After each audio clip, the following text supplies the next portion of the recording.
कहने चलेंगे छौरी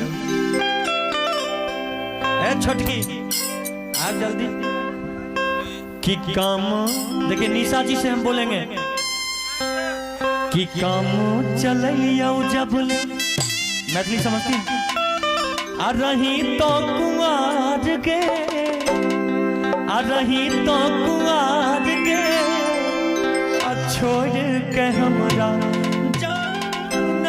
ससुराल तब आप कहिएगा कि कुछ दिन करो शिवेश बाबू कुछ दिन करो शिवेश बाबू और इंतजार गे और इंतजार गे अपना ननद से तोहर लगा दे जुगाड़।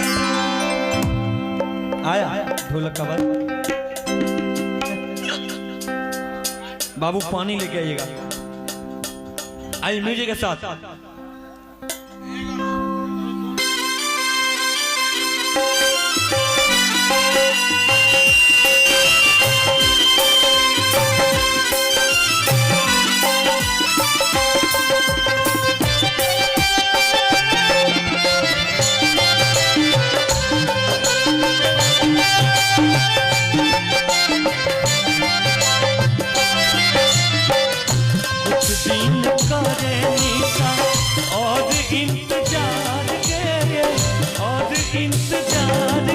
अपना भाई से लगई जुगाड़ के अपना राहुल से तोहर लगई जुगाड़ के कुछ दिन और शिवेश करो इंतजार गे कुछ दिन और शिवेश करो इंतजार गे अपना ननद से लगा दे जुगाड़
इतना कुआं है कि मुंह में जाता कि तू चिंता नहीं करी है मिलैले फेरू हम अइबौ करै छी वादा निशानी दे के हम जइबौ। राहुल कि तू चिंता नहीं करी है निशा मिलैले फेरू हम अइबौ करै छी वादा निशानी दे के हम जइबौ।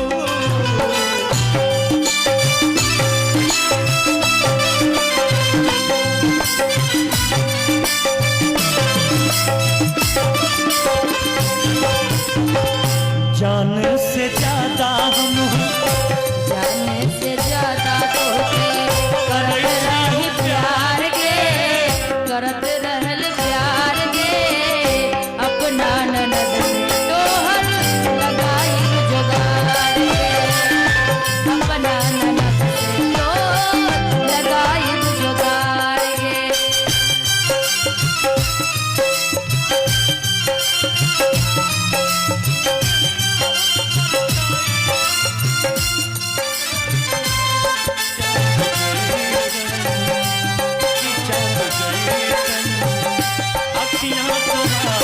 दिल हमार हो गइल। चांद जैसन अखियाँ तोहार दिल हमार हो गइल।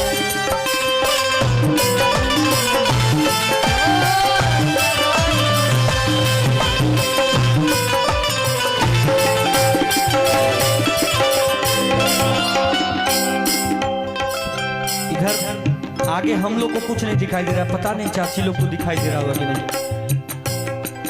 तो चिंता नहीं करी है मिलैले फेरू हम अइबो करै छियौ वादा निशानी देके हम जइबो।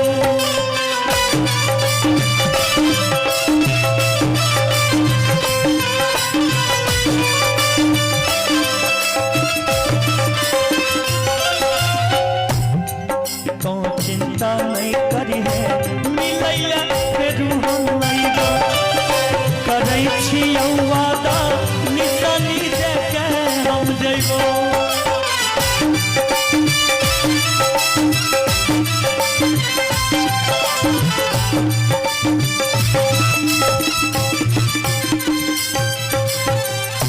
तोही तो रहला जानम, तोही तो रहला जानम, मोर दिलदार गे, मोर दिलदार गे, अपना ननद से तो लगी बड़ी जोगार गे, अपना ननद से तो कर बड़ी जोगार।